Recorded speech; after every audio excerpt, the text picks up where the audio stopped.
penduduk terakhir laporan tahun 2024 4.907 dan mata pencaharian utama mayoritas orang Belanda itu bertani, jadi petani.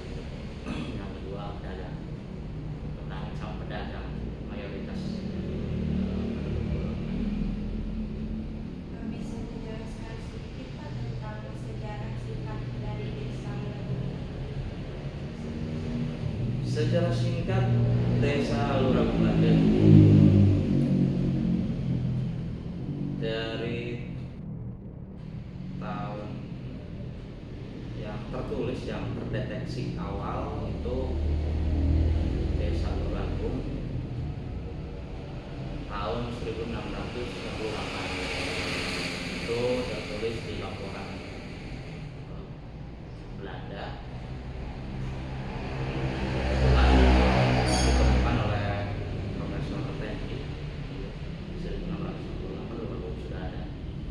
Nah, untuk Luragung Lande sendiri, nama Luragung Lande sendiri itu pecahan dari desa Luragung awalnya jadi Luragung Lande, Luragung Tombo, Luragung Maja. Itu jadi 3 desa itu sekitar, kalau pemecahan antara Luragung Lande dan Luragung Tombo itu sekitar 1800-an. Kalau pemekaran lagi dengan Luragung Maja itu tahun 1984 sampai sekarang. Itu untuk sejarah berdirinya ya.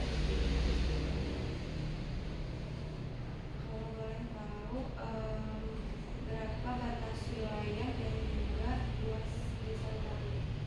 Luas wilayah desa Luragung Lande itu di 323 hektar kurang lebih ya, sekian 323 hektar. Untuk batas wilayahnya sendiri dari sebelah barat itu desa Sinang Supa dan desa Manisari. Sebelah utara desa Duku Maja yang pemekaran itu dari Luragung Lande. Sebelah selatannya desa Luragung Lande, itu juga sama pecahan dari Luragung. Dan sebelah timurnya desa Kedua. Apa saja fasilitas umum yang ada di desa Luragung? Fasilitas umum Di Puskes gitu? ya, fasilitas umum kita ada ya, ini masjid Miftahul Jannah, terus Taman Luragung, alun. Kalau fasilitas kesehatan kita hanya ada kontak aja sih tempat ini sama kontak tempat di situ. Yang puskes malah masuknya Luragung Bawah.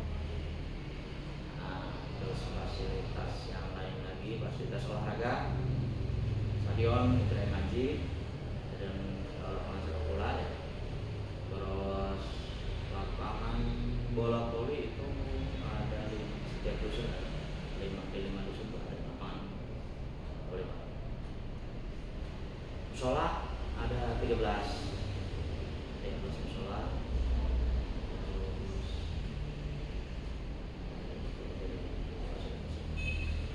Kemudian apa saja sektor yang paling berkembang di desa saat ini? Sektor yang paling berkembang di sektor perdagangan, usaha UMKM itu ada pasar desa. Terus ada di Tamblur juga itu UMKM baru sekitar 40 lebih. Terus pertanian juga kita masih sekitar 90 hektar lahan pertanian produktif.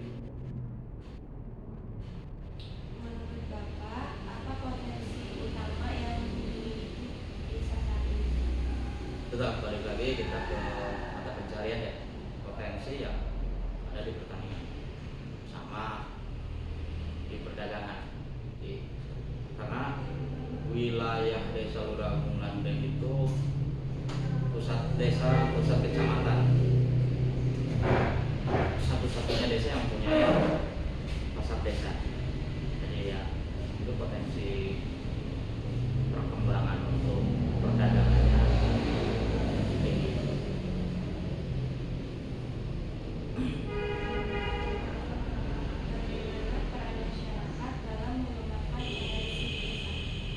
Peran serta masyarakat balik lagi ke mata pencarian, karena mayoritas petani dan pedagang ya pasti ya masyarakat setempat mayoritas jadi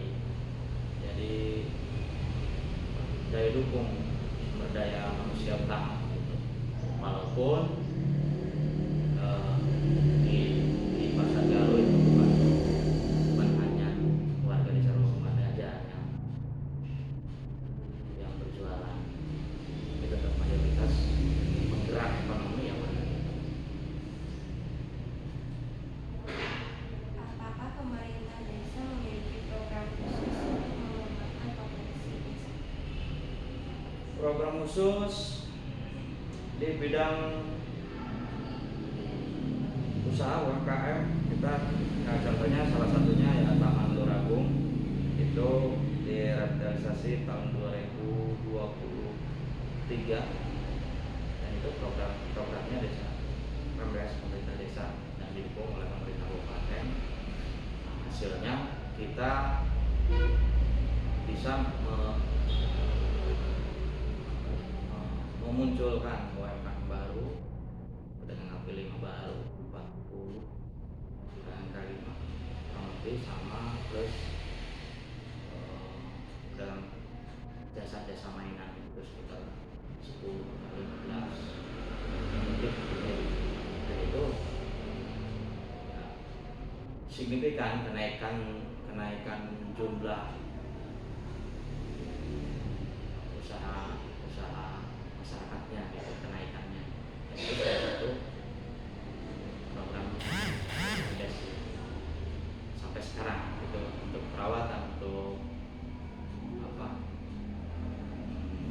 pelayanan umum, kalau menghindari kebosanan gitu ya, karena itu juga salah satu sumber pendapatan asli desa.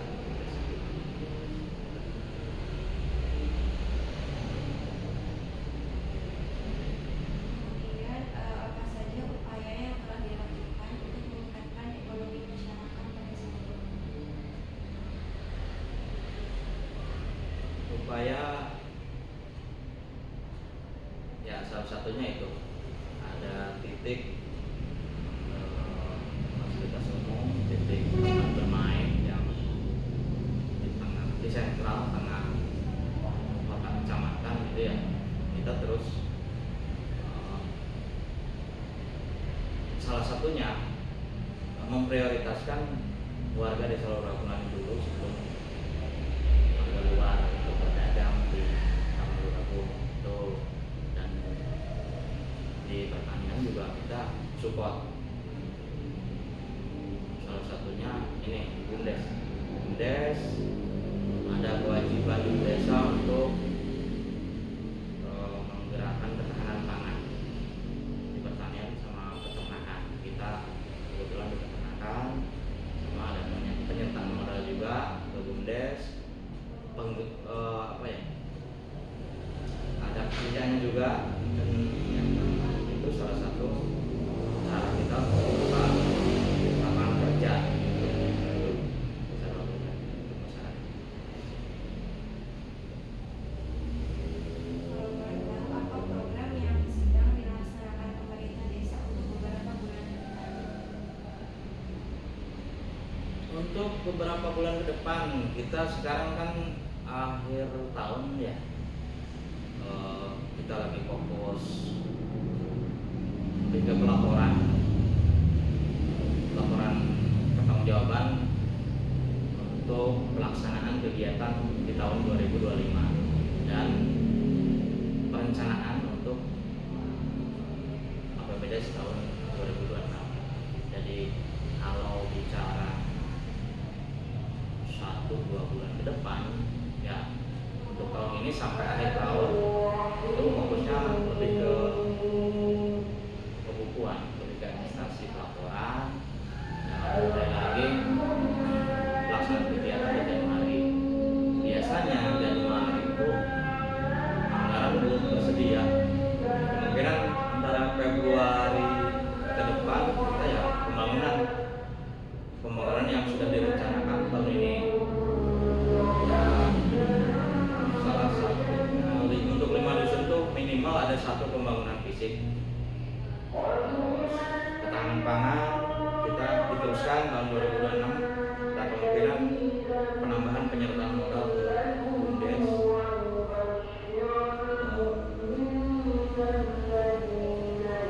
Ada perencanaan lagi untuk event hari jadi desa.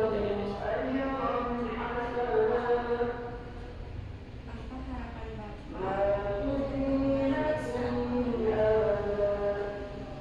Harapan banyak, cuma ya kita berjalan aja sih. Kita di pemerintahan desa lumayan ini lagi transisi pemerintahan rezim di atasnya, jadi kita ngikutin aja dulu.